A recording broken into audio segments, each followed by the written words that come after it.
Olá! Hoje eu tô aqui para responder mais uma dúvida e é a dúvida do Caio. Ele pediu para ajudá-lo a responder uma situação que ele está tendo um pouco de dificuldade, que é de encontrar a PIP ideal nos pacientes que estão sendo ventilados mecanicamente. O que acontece? O Ministério da Saúde, ele normalmente fala para utilizar uma determinada técnica, mas na prática clínica tem se utilizado outras técnicas. Então, assim, tem surgido vários artigos, né, tem surgido vários guidelines que falam sobre como a gente pode instituir uma PIP ideal, principalmente agora por conta da Covid-19. Então, muito se fala sobre ventilação protetora, sobre ajuste de parâmetros ventilatórios, e aí surgiu essa dúvida. Então, vamos lá. Encontrando a PIP ideal. Tá? Então, Cíntia, como que eu faço para encontrar a PIP ideal, né? Então, o Caio me escreveu pedindo que eu fizesse um vídeo falando um pouco sobre como encontrar a PIP ideal. E aí eu trouxe esse vídeo para cá, né, para o nosso quadro de terapia prática na UTI Responde. Inclusive, se você tem alguma dúvida, manda para mim, né? Quem sabe eu posso discutir essa dúvida aqui e te ajudar. Como é que eu faço para encontrar a PIP ideal? Então, nos protocolos hoje, eles estão sugerindo que seja utilizado a PIP Table. O que seria a PIP Table? É você ajustar um valor de PIP de acordo com a FiO2 do seu paciente. Tá? Então, se a gente for pensar no paciente com a Covid-19, que normalmente a PIP inicial, né, claro que tudo, gente, é uma avaliação individual e bem criteriosa do paciente, mas, assim, inicialmente, né, os protocolos sugerem que seja instituída uma PIP de 10. Então, se a gente olhar aqui na nossa tabela, né, essa aqui é a PIP Table. Então, aqui eu tenho os valores de FiO2, os percentuais, ó, e aqui eu tenho os valores de PIP. A gente precisa manter uma saturação-alvo, né? Se for paciente com SDRA leve, manter entre 90 e 95. Agora, se for uma SDRA grave, já de moderada, grave, então a gente já tem uma saturação-alvo entre 90% a 93%. E aí, se a gente tem um ajuste de PIP e FiO2 com uma saturação acima do alvo, então a gente vai o quê? Andar para a esquerda, tá? Então a gente vai voltar algumas casas. Mas se eu tenho uma saturação abaixo do alvo, significa que eu vou ter que aumentar, tá? Então a gente vai se deslocar mais para a direita. E aí, voltando, a gente tem lá os parâmetros iniciais, ajustar uma PIP em 10. A gente colocando aqui, ó, ajuste inicial, PIP de 10 com uma FiO2 de 60%. Mas digamos que esse paciente, ele precisa de uma FiO2 ali de 80%. E aí você vai instituir uma PIP de acordo com esse valor. Então, uma FiO2 de 80%, a gente vai colocar uma PIP de 12. No entanto, esse parâmetro, essa forma de ajuste da PIP, ela não leva em consideração a mecânica respiratória do paciente.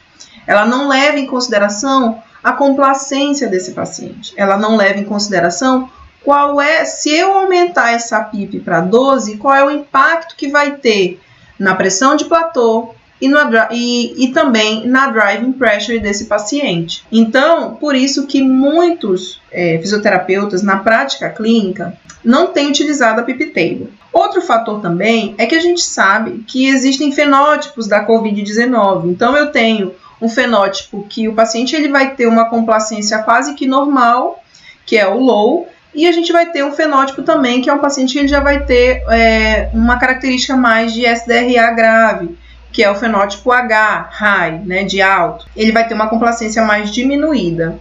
E aí, essa PIP Table, ela não leva em consideração essa diferença.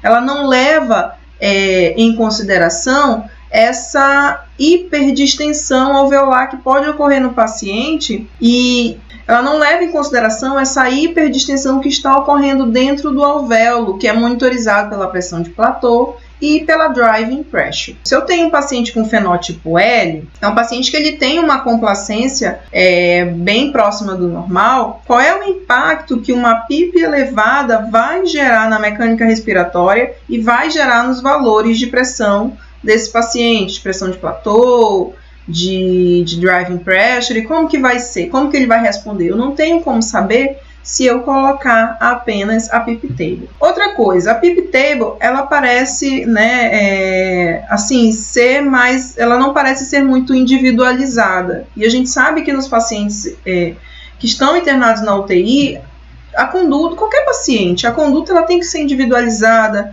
tem que ser realizada uma monitorização, uma avaliação, e os parâmetros devem ser ajustados de acordo com o seu paciente, tá? Então, assim, você está ventilando uma pessoa, você está ventilando um paciente.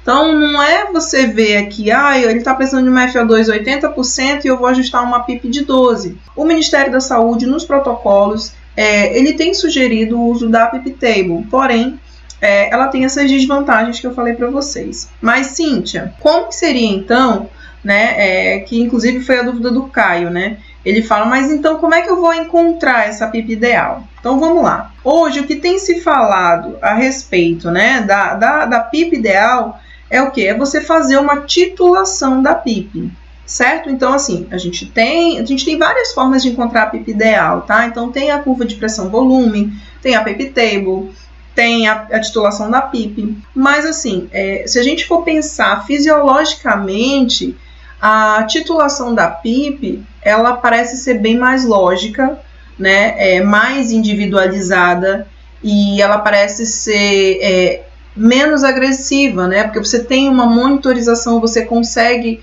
observar o que acontece e você consegue ter um controle, né, dos ajustes que você faz. Então, como é que funciona a titulação da PIP? Normalmente, antes da titulação da PIP, é realizada uma manobra de recrutamento alveolar para que tenha-se uma homogeneização pulmonar, tá? Para que você consiga recrutar alvéolos que podem estar atelectasiados, então eu vou ter áreas que não estão ventiladas. E aí, sugere-se que faça antes uma manobra de recrutamento alveolar submáximo. Então aqui, se a gente for falar um pouquinho, eu vou falar rapidamente, tá? Depois a gente pode fazer um outro vídeo sobre a manobra de recrutamento alveolar, tá? Então aqui a gente tem uma manobra de recrutamento alveolar submáximo, ela é realizada no modo PCV, você ajusta os parâmetros de tempo INS, frequência respiratória, deixando uma relação de 1:1, com FO2 de 100%, e você lembra daquela PIP inicial que a gente admite o paciente com a COVID, que é de 10. E aí você aumenta a PIP para 15 centímetros de água, aguarda 1 minuto, depois você aumenta para 20 centímetros de água e aguarda mais 1 minuto. Depois disso você faz a realização aqui, ó, da titulação da PIP.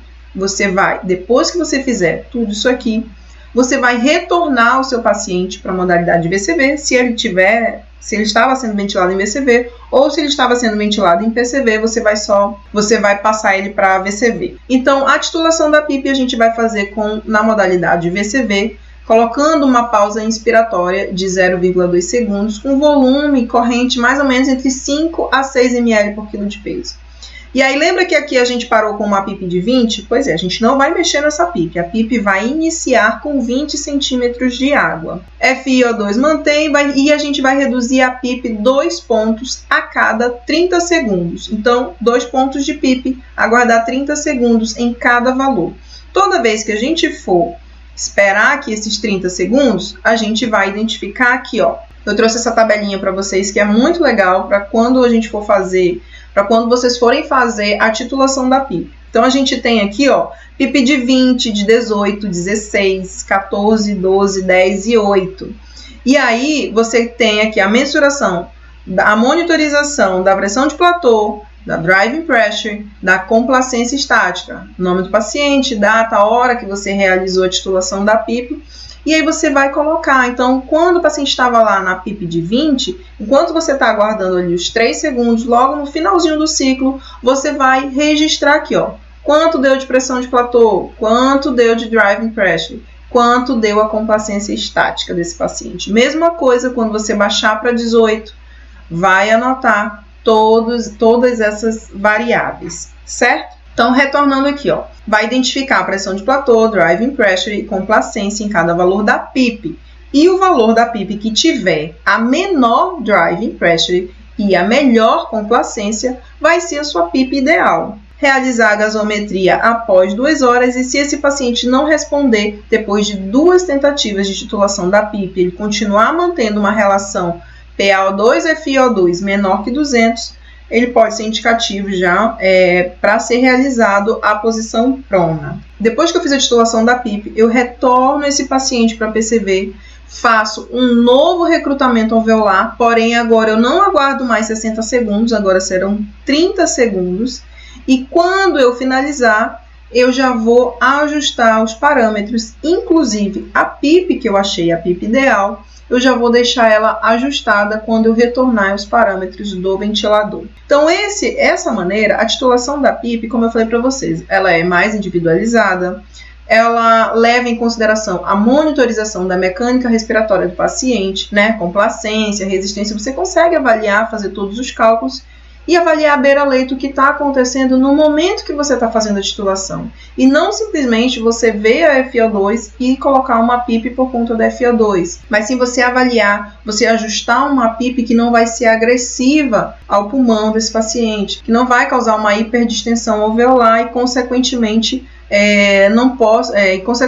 não vai piorar o quadro clínico dele, ocasionar uma lesão pulmonar induzida pela ventilação e outros fatores que a gente sabe que, se não monitorizado e que se não adotado uma ventilação protetora, a gente sabe que vai piorar o quadro do paciente ao invés de melhorar.